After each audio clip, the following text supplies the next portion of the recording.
Hey everyone, and welcome to DuckTV Sports. Alongside Mary Popish, I'm Anthony Piganelli, here to give you the best coverage of Oregon sports.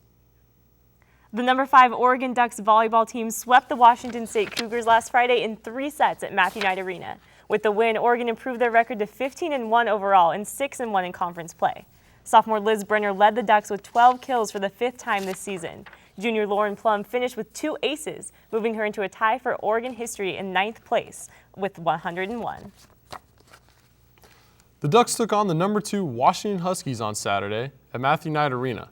In the first set, starting off strong, junior Ariana Williams with the kill to give the Ducks the first set 26-24. Then it's the Huskies' turn, as Krista Von Sant hammers one home as the Huskies take the second set 25-20. Washington continued its strong play as Kylene Munoz denies Liz Brenner at the net to make it 20-15 Huskies in the third set. But the Ducks would fight back as Kat Fisher spikes one perfectly down the line, giving Oregon the third set 25-22. On to the fourth set as Lauren Plum mixes things up with a cheeky tap over the net, fooling everyone on the Husky front line.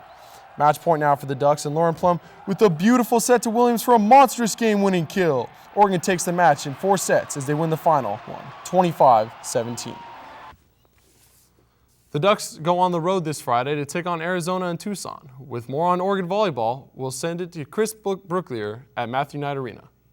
The previous undefeated number 2 Huskies tonight at Matthew Knight Arena in 4 sets. Oregon came back in their first 2 winning sets, including a 15-20 deficit.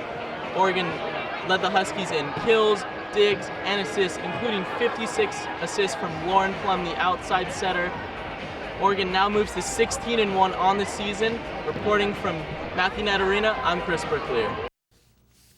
Thanks, Chris. For more on volleyball, here's Shannon Hartley, Jonathan Stile, and Jessica Waite for this week's edition of Around the League. Thanks, guys. We're here talking Pac-12 volleyball this week.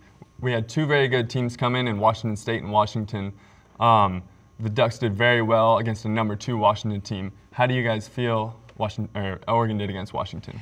I feel like Oregon did a really good job. I mean, they defeated Washington State 3-0 on Friday, and then number 2 Washington also 3-1 on Saturday, and I feel like they did a very good job. I mean, obviously a lot of pressure with number 2 Washington, but they pulled through and defeated both of them. So yeah, I think the Ducks did exceptionally well this past weekend. They were led by outside hitter Elena Bergsma, who had 34 kills within the 2 games. And defensively, senior libero Haley Jacob had 38 digs to help them defensively. And I think that they established themselves as a national powerhouse. Yeah, it's a very tough conference.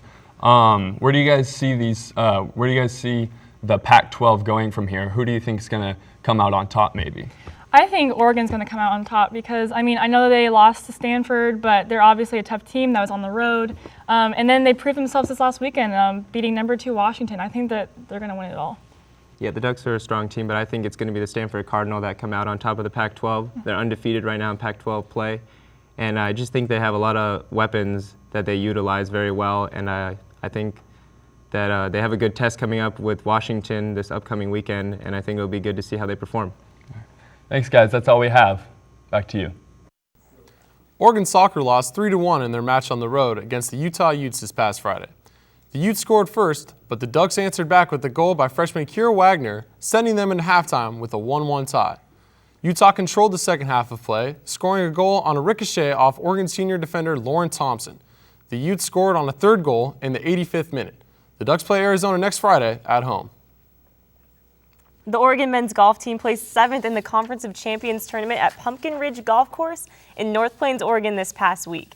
As a team, the Ducks shot +2 in the tournament but had some standout players individually. Freshman Solman Raza placed 8th overall with a score of 5 under for the 3-day tournament. Oregon Ducks' other Ducks, including Rack Cho, Brandon McIver, Robbie Ziegler, and Tyler Parker, also contributed solid rounds to the 7th place finish.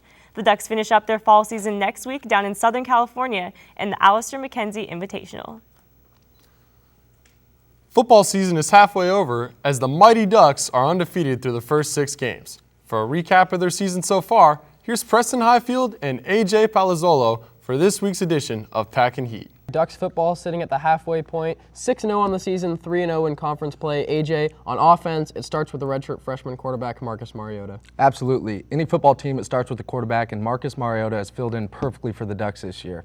He's completing just shy of 68% of his passes, but he's doing the little things that we don't see in the stands necessarily. He's keeping plays alive with his feet, he's getting outside the pocket, making smart decisions, knows when to get out of bounds, and knows when to throw the ball away. Now on the other side, the defense, they've sustained a couple injuries, most recently actually a suspension, Isaac Remington, but they've been able to play pretty solid so far. Absolutely, the loss of Isaac Remington does hurt the front seven, but the Ducks still have Michael Clay, they still have Kiko Alonso, which center the middle of the defense. Also, Ducks have Taylor Hart, Deion Jordan at the defensive end positions. Those guys have been lights out so far. All right, hypothetical question. Oregon and Alabama are at the top of the rankings. If they played tomorrow on a neutral field, who would you take? I'd take the Ducks all day, and I think Coach Nick Saban knows he has his hands full.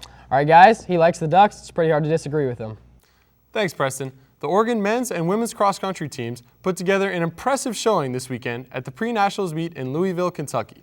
The men's claimed third place overall, head by senior Trevor Dunbar. That's all we have for you guys tonight.